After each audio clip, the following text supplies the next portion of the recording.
फिर क्वेश्चन दो। आपके केमिस्ट्री के हम सबसे बड़े 4 चैप्टर के नाम बता दे रहे हैं। Chapter first history of chemistry, chapter second structure of atom, लगभग इतना ही बड़ा है।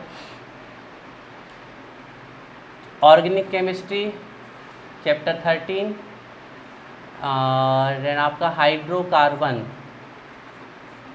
चैप्टर 50, ऑर्गेनिक केमिस्ट्री चैप्टर 14 और हाइड्रोकार्बन चैप्टर 15। ये आपके केमिस्ट्री के 4 सबसे बड़े चैप्टर हैं और चारों बेसिक हैं, मतलब ये तो बनने ही बनने चाहिए, इनसे तो केमिस्ट्री चालू होती है।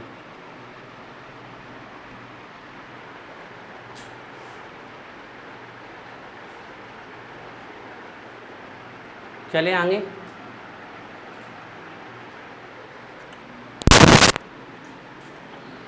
डालिए नई heading.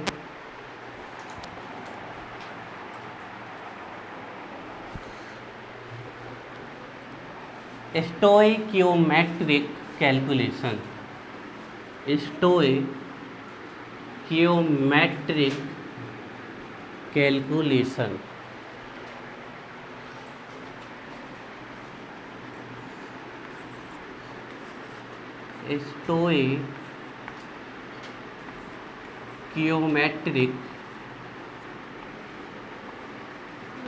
Stoichiometric calculation. Stoichiometric calculation. Stoichiometric calculation.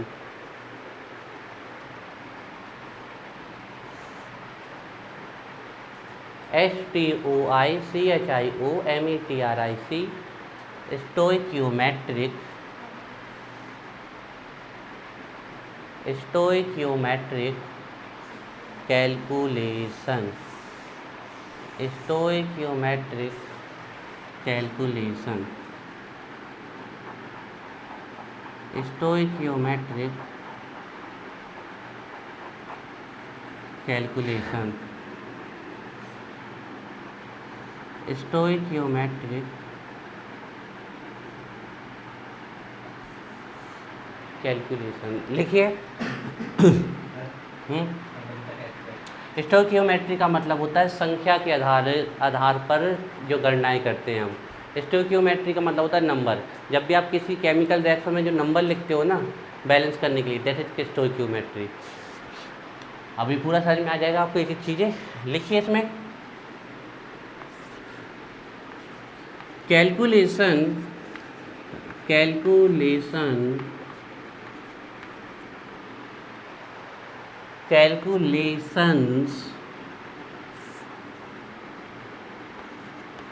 are based upon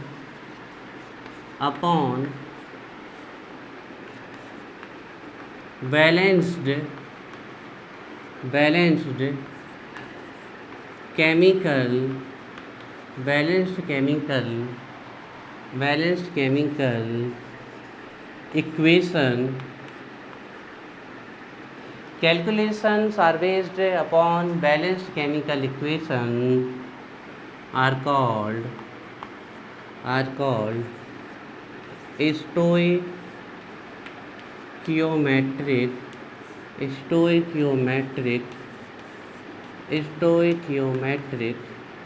calculation are called stoichiometric calculation। तो हम ऐसा सोच रहे हैं इस संडे को आप लोगों को आफ्टरनून में बुला लिया जाए 3 के आसपास। जल्दी 2 घंटे 5 बजे। अभी नहीं पढ़ाएंगे 6 घंटे, 6 7 8 घंटे लास्ट में पढ़ेंगे अपन। अभी तो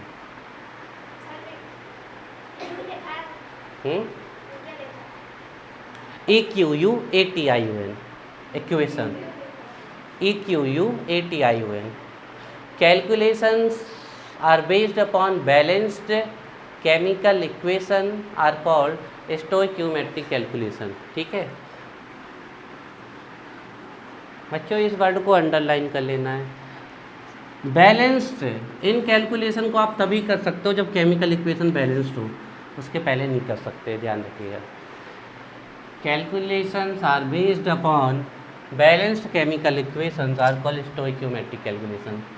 जैसे हमने लिखा H2 प्लस O2 AH2, ये नॉन बैलेंस्ड केमिकल इक्वेशन है।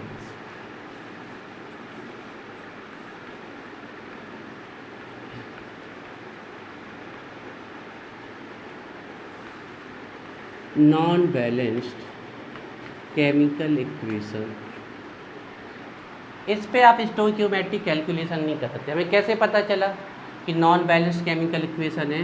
क्योंकि बैलेंस्ड केमिकल इक्वेशन के लिए number of atoms in reactant side should be equal to number of atoms in product side. यहाँ हाइड्रोजन 2 है, हाइड्रोजन 2 है, यहाँ ऑक्सीजन 2 है, यहाँ ऑक्सीजन 1 है।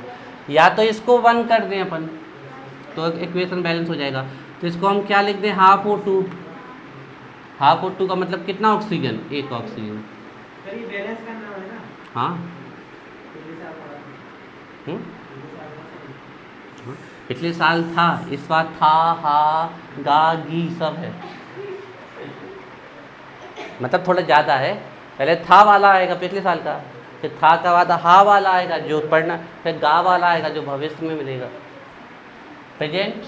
पास्ट प्रेजेंट फ्यूचर तीनों लगेंगे बेटा इस बार। इसमें बस लगने वाले एक दो दिन बाद लगेंगे। इसमें बैलेंस नहीं बैलेंस का करना है। तो फिर इसको हाफ O2 कर दे तो बैलेंस। लेकिन बच्चों हाफ लगा के कैलकुलेशन कर तो दोगे, आंसर भी सही आ जाएंगे, कोई दिक्कत नहीं है, सब सही है। लेकिन बेटा अच्छा नहीं माना जाता, सिर्फ अच्छा नहीं माना जाता, अच्छा नहीं माना जाता तो क्या करें अपन? अच्छा करने अपन को कैलकुलेशन करना। तो हमने ये बैलेंस कर दिया हाफ O2। तो हमेशा एक तरीका होता है, कभी भी इक्वेशन बैलेंस करने के बाद उसको वो एक होल नंबर में कन्वर्ट करना है, एक नेचुरल नंबर में कन्वर्ट करना है, तो आप उसको 2 से मल्टीप्लाई कर दो। तो ये क्या हो जाएगा, 2H2, 2 से 2 कैंसिल हो जाएगा, O2 और क्या हो जाएगा 2H2O।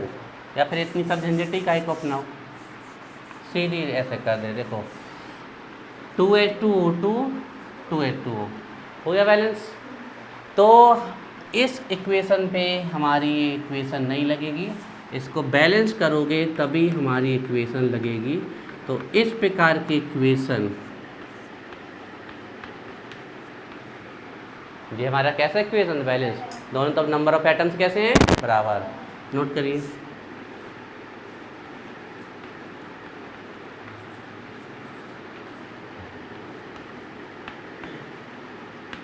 तो हमेशा बैलेंस्ड केमिकल इक्वेशन पे ही ये स्टोइक्योमेट्रिक कैलकुलेशन लगेगी।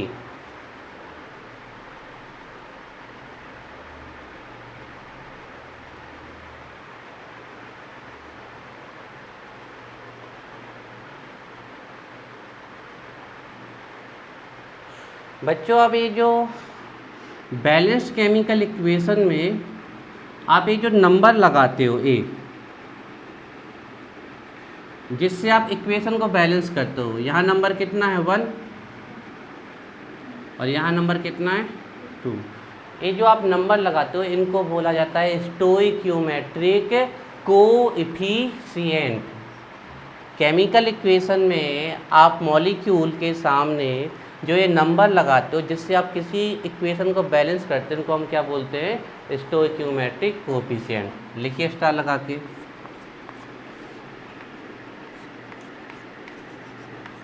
Numbers are used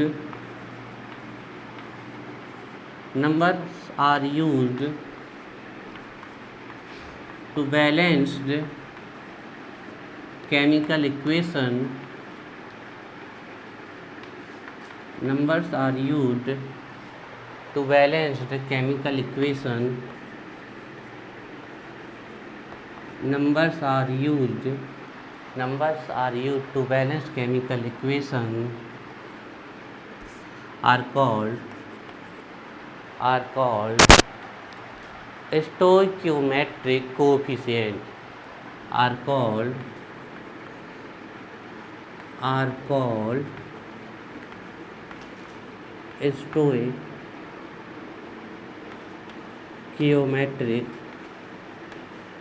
stoichiometric coefficient.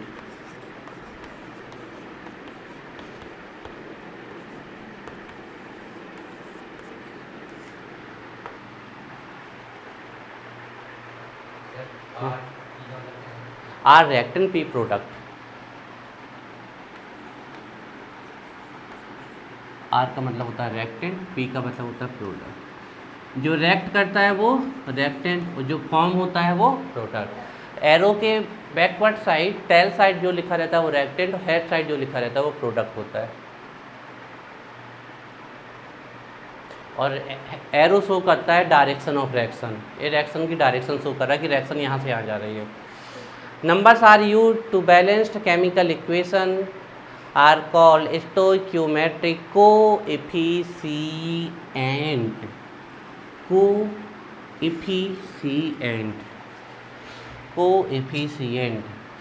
देखिए बच्चों, तो जो है हम नंबर यूज करते हैं, जो नंबर्स यूज करते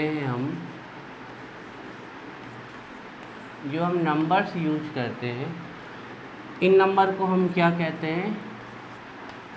स्टोइकियोमेट्रिक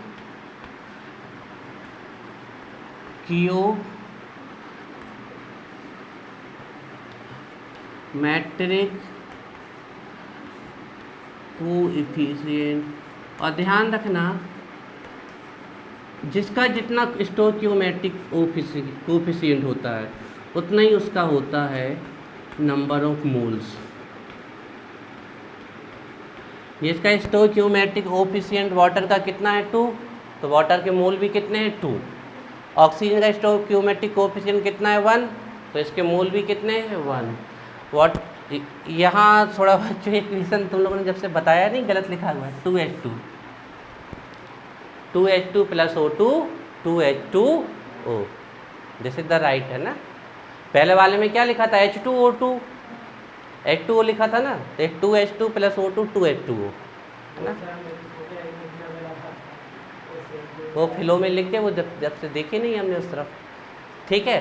तो देखिए, तो हाइड्रोजन का यहाँ पर स्टोइकियोमेट्री कितनी है 2, तो मोल भी 2। ऑक्सीजन की स्टोइकियोमेट्री 1, तो मोल भी 1। वाटर की स्टोइकियोमेट्री 2। तो ये लिखो बच्चे, बहुत ज़रूरी है।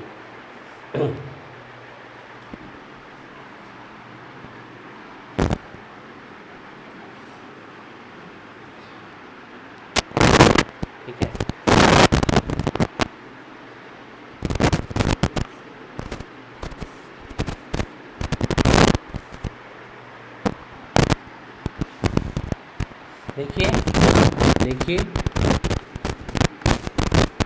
The meaning of stoichiometry,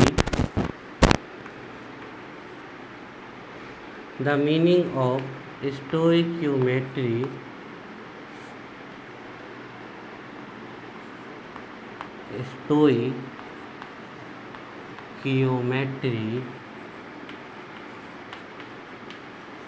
is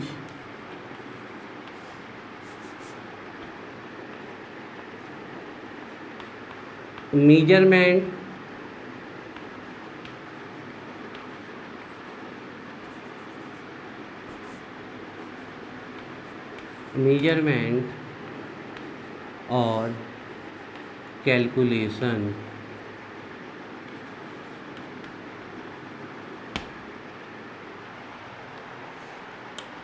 The meaning of stoichiometry is measurement और calculation। स्टोइकियोमेट्री का मतलब क्या होता है? मेजरमेंट करना या फिर कैलकुलेशन। अभी आपको समझ में आ जाएगा कि हम क्या कैलकुलेट करना। ये बच्चों आपको पूरी थ्योरी है, लिखवा रहे समझाने के लिए, इसमें आप जाके घर में पढ़ो तो आपको समझ में आए। हम डायरेक्ट भी आ सकते थे इसमें। तो हमने पहली चीज़ सीखी कि स्टोइकियोमेट्री कैलकुलेशन करने के लिए हमेशा केमिकल इक्वेशन बैलेंस, उसके पहले तो आगे चल रही नहीं है। फिर हमने सीखा कि हमें बैलेंस करने के लिए जो नंबर यूज करेंगे वो नंबर एक्चुअली में मोल्स होते हैं हमारे, ये बात ध्यान रखनी है, ठीक है। और वही मतलब होता है कि आपको इसको कैलकुलेट कर रहे हो, मेजर कर रहे हो, ठीक है। अब बेस्ट लास्ट पॉइंट, और उसके बाद सीधे हम कैलकुलेशन में आ रहे हैं और आपको कैलकुलेशन सिखा रहे हैं। जिससे मोल बनता है उससे 50% पहले से बनता है और 50% अब सीख जाएगा। लिखिए finally, stoichiometric calculation are of 3 types. Stoichiometric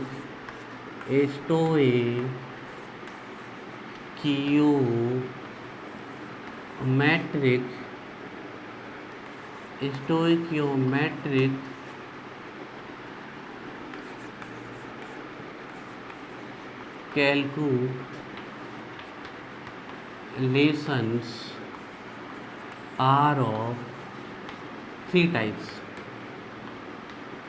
3 types are of 3 types.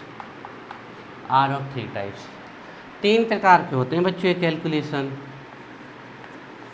पहला होता है मास से मास को पता करो, तो मास बेस्ड कैलकुलेशन, मास बेस्ड कैलकुलेशन मतलब वेट से वेट को पता करो।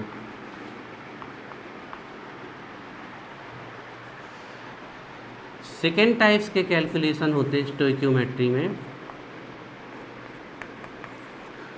Volume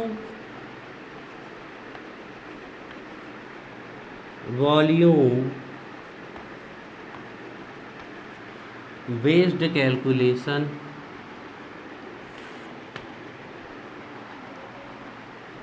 volume that mean we, volume से वॉल्यूम को पता करो।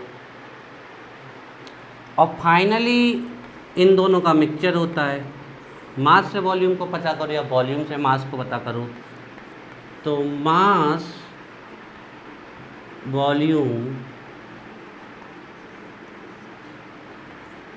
बेस्ड कैलकुलेशन, ये 3 प्रकार के कैलकुलेशन होते हैं। मतलब किसी का मास बता दिया जाएगा, दूसरे का मास पता करो, किसी का वॉल्यूम बता दिया जाएगा, दूसरे का वॉल्यूम पता करो, किसी का मास बता दिया जाएगा, दूसरे का वॉल्यूम पता करो, या वॉल्यूम बता दिया जाएगा, मास पता करो। ये 3 टाइप्स के कैलकुलेशन होते हैं। देखिए आपको अभी समझ में आता है, एक क्वेश्चन कराएंगे आपको समझ में आ जाएगा, ठीक है ना। लिखिए unitary method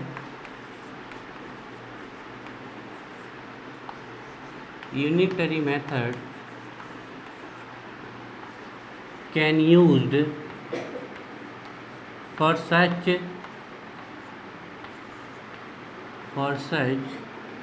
calculation. Unitary method can used for such calculation. बता सकते हो आप यूनिटरी मेथड क्या होती है? जैसे हमने कहा 10x की वैल्यू होती है 1000, तो 100x की कितनी होगी बताओ। तो देखो इसका तरीका क्या होता है यूनिटरी मेथड का।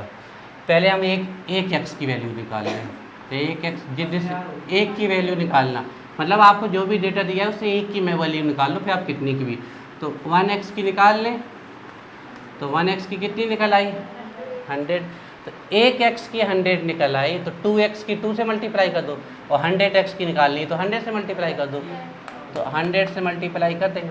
तो this is the unitary method, है ना। एक से निकाल लो और फिर कर लो। चलिए तो एक क्वेश्चन करते हैं, पहले देखते हैं, फिर समझते हैं। फिर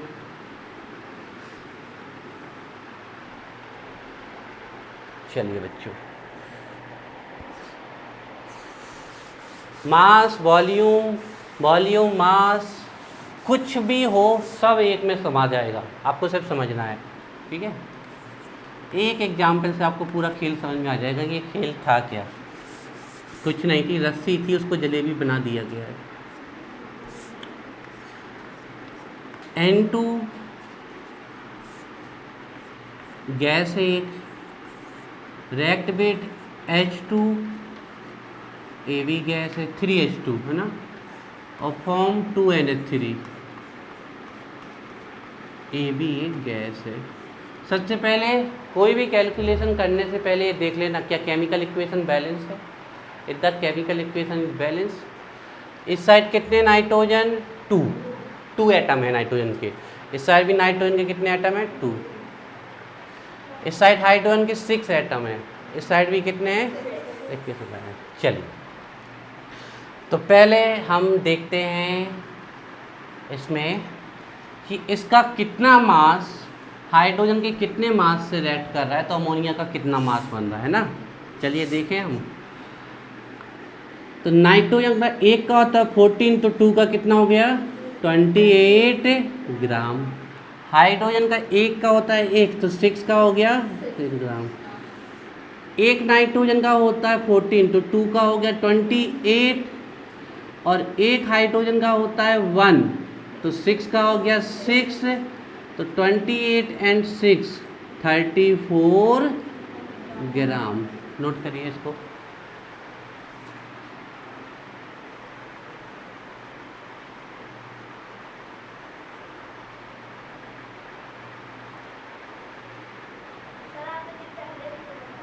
पहले ही बताया था, फिर से पढ़ लो।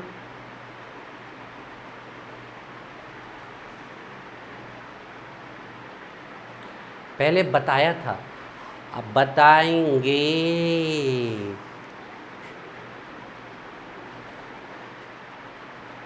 अभी ये कम गया क्या, और लंबा खींचे। यहाँ किसी से कविता बनती है, कविता एक कविता सुना दो Sanjana. Johnny Johnny yes papa, eating sugar no papa, telling your mouth ha ha हा। मछली जल की रानी है, जीवन इसका पानी है, हाथ लगाओ डर जाएगी, बाहर निकालो मर जाएगी। और कौन सा, हाथी बाबा हाथी बाबा चले, अच्छी से सुनाए। अच्छी, हमें यही आती है बच्ची वाली। चलो देखिए, महाराष्ट्र की कोई पोयम सुनाओ तो वैष्णवी, महाराष्ट्र में कोई अच्छी सी पोयम सुना दो बेटा।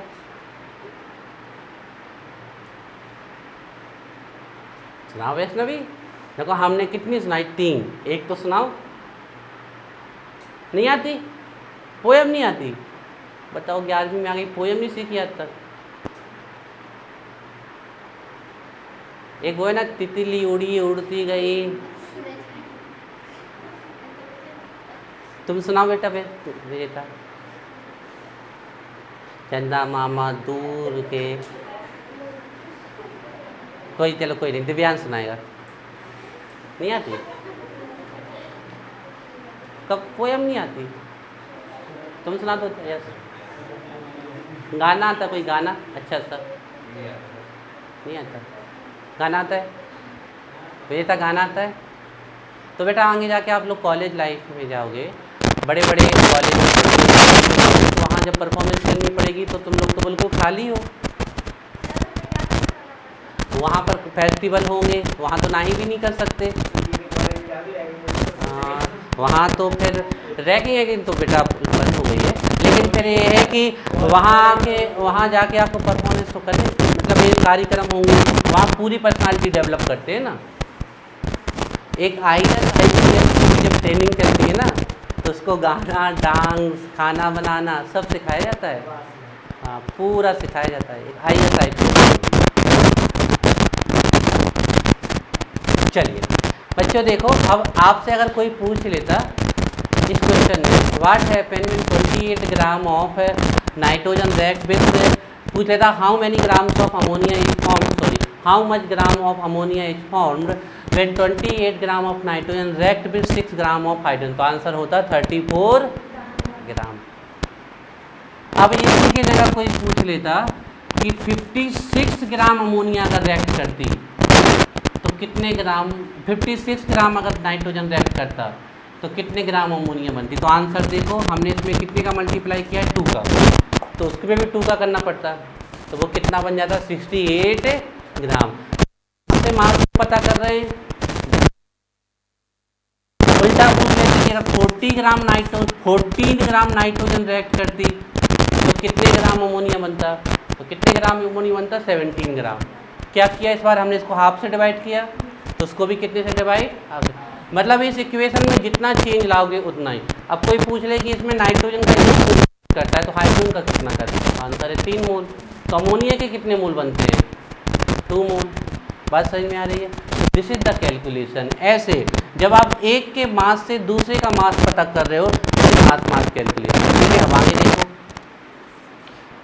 अगर हम मोल की बात कर ले तो ये कितना मोल है, 1 मोल।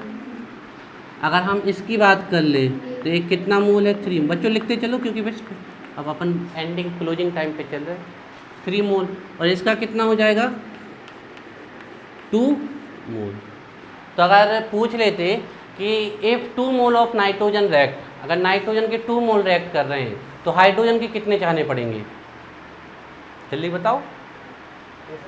अगर नाइट्रोजन के 2 मोल होते हमारे पास तो उसके लिए हमें हाइड्रोजन के कितने मोल चाहने पड़ते, 6 मोल। क्योंकि इसको डबल किया तो इसको भी क्या करना पड़ेगा, डबल। तो उसके कितने बनते, 4 मोल। मतलब इसमें जो चेंज ला रहे हो उतना ही चेंज उस पर लाना है। ठीक है, बात समझ में आ रही है। चलो ये तो मोल से मोल का कैलकुलेशन हुआ। ठीक, अगला देखो, गैस है तो 1 मोल ऑफ कोई भी गैस हो गई तो वो कितनी हो जाएगी, 22.4 लीटर। तो अगर आपसे पूछ लेता कि 28 ग्राम नाइट्रोजन रिएक्ट कर रहा है, मतलब कितना मोल रिएक्ट कर रहा है, तो आंसर होता 1 मोल। और पूछ लेता कितना लीटर रिएक्ट कर रहा है तो आंसर हो जाता 22.4 लीटर। तो देखो मास से आप वॉल्यूम में भी आ रहे हो, this is mass volume calculation. और यहाँ कितना हो जाता, 3 × 22.4 litre, that is equal to 67.2 litre. ठीक है, और ये कितना बनता, 2 × 22.4 litre, that is equal to 44.8 litre. तो आपसे यही पूछ रहा था कि 28 ग्राम नाइट्रोजन रिएक्ट कर रही है तो कितना लीटर अमोनिया बन रहा है। तो 28 ग्राम जब नाइट्रोजन रिएक्ट कर रही है तो 44.8 लीटर अमोनिया बन रहा है। तो देखो मास से क्या पता किया, वॉल्यूम। तो this is mass volume calculation. यहाँ पे 22.4 लीटर नाइट्रोजन रिएक्ट कर रही है तो कितने लीटर अमोनिया बन रहा है, 40। This is the volume calculation. Note करो, अभी पूरा फिर से एक्सप्लेन करते, पहले नोट कर लो, फिर से पूरा कैलकुलेशन करते हैं। ये तो हम एक क्वेश्चन में इतना सारा थोड़ी पूछेंगे, कोई एक चीज़ पूछेंगे, वो तो हमने आपको डिटेल में बता रहे हैं कि ये है क्या। This is the calculation. कहीं से भी इतना सारा थोड़ी पूछेंगे, 100 नंबर का थोड़ी आना है। एक कोई चीज़ पूछ लेंगे आपसे, या तो मास से मास, या मास से वॉल्यूम, या वॉल्यूम से मास। ठीक, मास से जैसे ये मास, जैसे पूछ ले कि 28 ग्राम नाइट्रोजन रिएक्ट कर रही, मतलब लीटर में कितनी रिएक्ट कर रही, तो हमने देखा 28 ग्राम नाइट्रोजन कितनी होती है, 1 मोल। 1 मोल मतलब 22.4 लीटर। अब देखो पार्टिकल्स की बात कर लें तो 1 मोल मतलब कितना, 1 एवोगैड्रो नंबर, मतलब कितने पार्टिकल रिएक्ट कर रहे हैं इसके, 6.022 10⁻23, इतने पार्टिकल इसके रिएक्ट कर रहे हैं। जब इसके इतने पार्टिकल रिएक्ट कर रहे हैं तो इसके कितने कर रहे हैं, 3Na कर रहे हैं, मतलब कितने, 3 × 6.022 10⁻23, तो इसके इतने रिएक्ट कर रहे हैं। तो इसके बन कितने रहे, 2Na। तो देखो हमने तो मास वॉल्यूम मास तो सीखा, हमने पार्टिकल मोल भी सीख लिया, कुछ एक्स्ट्रा पे चल रहे हैं अपन। तो 2 × 6.022 10⁻23, नोट करो।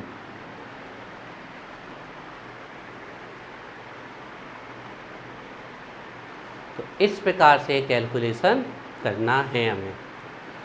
चलो दिव्यांश पूरा ओवरऑल समझते हैं। हमें चेंज पता करना है। पहले नंबर इक्वेशन बैलेंस कर लो, उसके बाद चेक करो पूछा क्या है। जैसे मोल से मोल पूछे तो आपसे पूछ ले कि 1 मोल नाइट्रोजन का रिएक्ट कर रहा है तो हाइड्रोजन का कितना करेगा, आंसर 3 मोल।